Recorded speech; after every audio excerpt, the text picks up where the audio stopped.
Comment donner une seconde vie aux emballages? Une question sur laquelle se penchent les étudiants de l'École supérieure nationale d'ingénieurs de Reims. Zoom sur cette filière qui existe depuis 30 ans, Sandra Julien et Daniel Samulzik.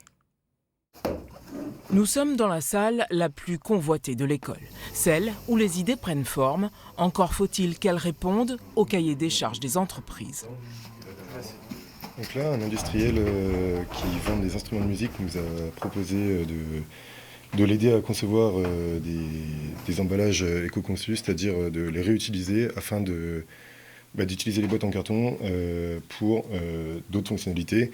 Ça peut très bien être en rapport avec les instruments eux-mêmes, mais dans la vie de tous les jours aussi. Ici, c'est un repose-guitare. Donc il y aura une guitare qui va venir juste ici, on pourra la poser. Et en même temps, on peut mettre les partitions ici pour les ranger. Et on peut aussi s'en servir quand on jouera de la guitare, de le poser sur une table et de mettre son cahier de partitions pour faire pupitre. Il faut essayer quand même d'utiliser au moins 50%, même plus de l'emballage. Ce qui est vraiment intéressant dans le projet, c'est de réutiliser un maximum et éviter que le consommateur ait trop à jeter en fait. À l'ESI Reims, on forme des ingénieurs dont le métier sera de concevoir ou d'aider à concevoir des emballages.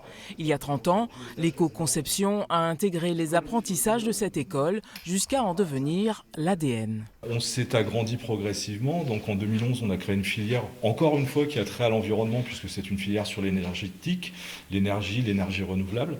Et puis l'année dernière, nous avons créé une nouvelle filière qui est plus orientée sur le génie civil et l'urbanisme, et qui a comme connotation également et comme trame de fond l'environnement. Mais quelle que soit la filière, le but sera de replacer l'emballage au cœur du sujet.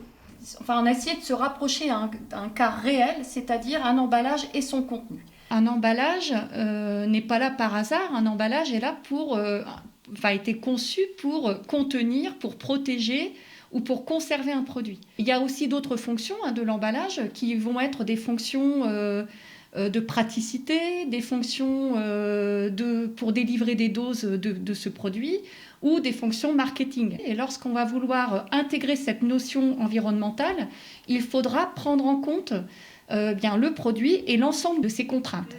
C'est pour résoudre ces équations complexes mais nécessaires dans la fabrication d'un emballage que les élèves, dès la première année d'études, sont familiarisés avec le cycle de vie d'un produit. Toute la démarche qui est à l'heure actuelle, c'est d'avoir le moins d'impact possible. Et avoir le moins d'impact possible, c'est de récupérer la matière. L'un des paris que devra gagner cette nouvelle génération d'ingénieurs en packaging, c'est celui du recyclage du plastique. Il est encore très majoritairement fabriqué à partir de produits pétroliers, ce qui en complique la reconversion. On est les avant-derniers au niveau européen en termes de volume, de masse de plastique recyclé au niveau des emballages. Alors aujourd'hui, les entreprises de recyclage ne sont pas encore prêtes à tout récupérer, tout valoriser. Mais si déjà les Français mettent au tri tous leurs déchets plastiques, après, progressivement, et normalement d'ici 2025, on devrait arriver à trier, recycler concrètement et valoriser tous les déchets des emballages plastiques. La suite est affaire de persuasion et de négociation auprès des industriels pour qu'ils consentent à s'orienter vers des emballages éco-conçus. Il y a des marques pour lesquelles avoir un emballage qui soit vertueux ou des produits vertueux font partie des piliers de l'identité de la marque. Eux vont mettre ce critère comme étant le critère le plus important et seront prêts à accepter toutes les conséquences économiques ou fonctionnelles. Il y a peu de marques comme ça.